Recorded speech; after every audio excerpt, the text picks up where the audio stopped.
मीठा बोली तोरे लागे मैं ना हो,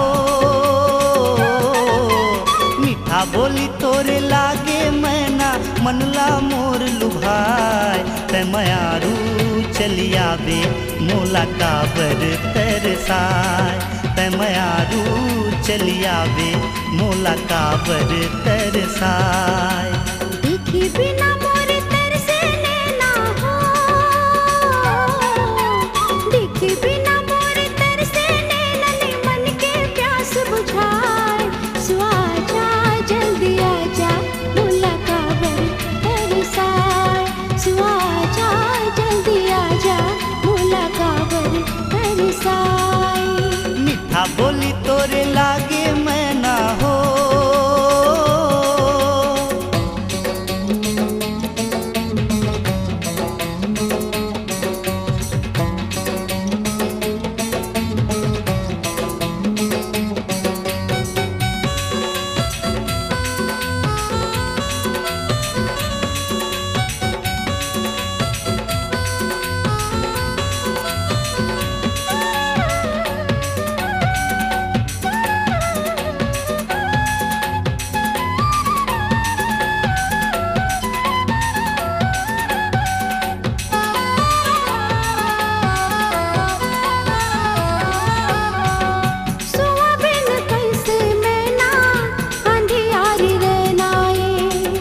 बनाए है जोड़ी वो हर जन्मों के कहनाए।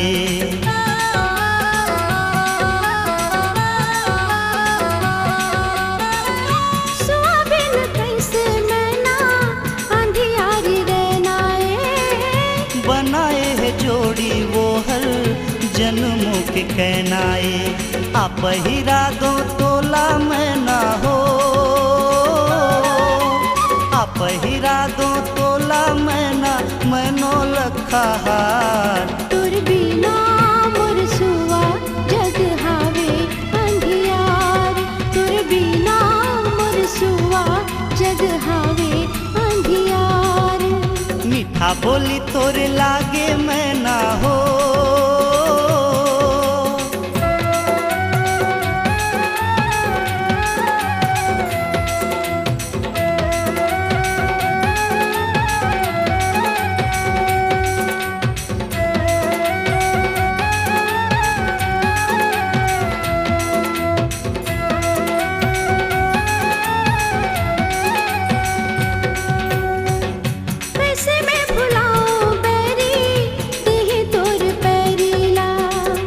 तोला पहिरा हूँ मैं ना लाली लाली चूरीला।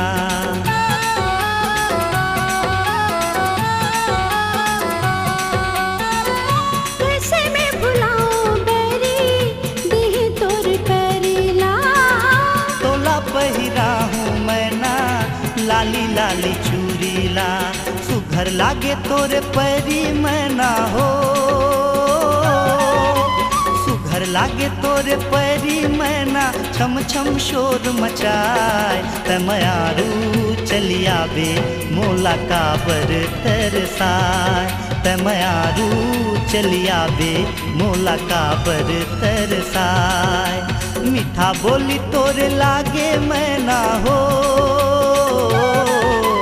मीठा बोली तोरे लागे मैं ना, मनला मोर लुभाए ते मयारू चलिया बे मोला काबर तरसाए, ते मयारू चलिया बे मोला काबर तरसाए। देखे बिना मोरे तरसे नैना हो, देखे बिना मोरे तरसे नैना ने मन के प्यास बुझाए। सो आजा जल्दी आजा मोला काबर तरसाए, सो आजा जल्दी आजा मोला काबर तरसाए। ते मयारू चलिया बे मोला काबर तरसाए, सो आजा